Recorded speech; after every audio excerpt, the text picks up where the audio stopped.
जन्म से ठीक पहले एक बालक भगवान से कहता है, प्रभु आप मुझे नया जन्म मत दीजिए, मुझे पता है पृथ्वी पर बहुत बुरे लोग रहते हैं, मैं वहां नहीं जाना चाहता। और ऐसा कहकर वह उदास होकर बैठ जाता है। भगवान स्नेहपूर्वक उसके सर पर हाथ फेरते हैं और सृष्टि के नियमानुसार उसे जन्म लेने की महत्ता समझाते हैं। बालक कुछ देर हट करता है, पर भगवान के बहुत मनाने पर वह नया जन्म लेने को तैयार हो जाता है।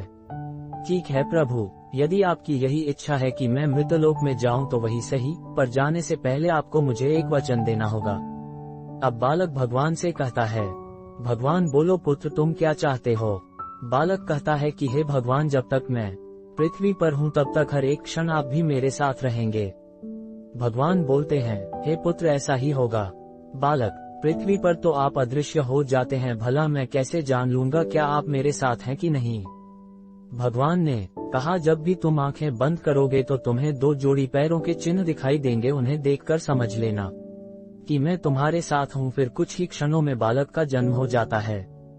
जन्म के बाद वह सांसारिक जीवन में पढ़कर भगवान से हुए वार्तालाप को भूल जाता है, पर मरते समय उसे इस बात की याद आती है तो भगवान के वचन की पुष्टि करना चाहता है।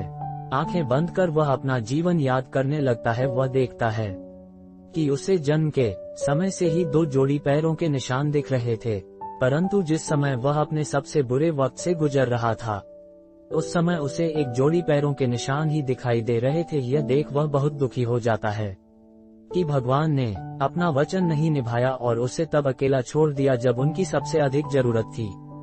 मरने के बाद भगवान के समक्ष पहुंचा और उठते हुए बोला, हे प्रभु, आपने तो कहा था कि आप हर समय मेरे साथ रहेंगे, पर मुसीबत के समय मुझे 2 की जगह एक ही जोड़ी पैर दिखाई दिए, बताए आपने उस समय मेरा साथ क्यों छोड़ दिया। भगवान मुस्कुराए और बोले, हे पुत्र, जब तुम घोर विपत्ति से गुजर रहे थे तब मेरा हृदय द्रवित हो उठा और मैंने तुम्हें अपनी गोद में उठा लिया, इसलिए उस समय तुम्हें सिर्फ मेरे ही पैर के चिन्ह दिखाई पड़ रहे थे। दोस्तों, बहुत बार हमारे जीवन में बुरा वक्त आता है।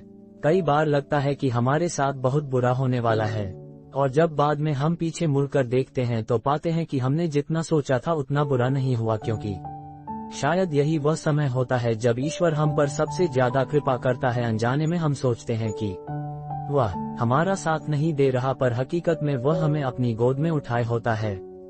दोस्तों, यह कहानी आपको कैसी लगी हमें कमेंट करके जरूर बताएं, और अच्छी लगी हो तो लाइक शेयर सब्सक्राइब जरूर करें। यह कहानी सुनने के लिए धन्यवाद।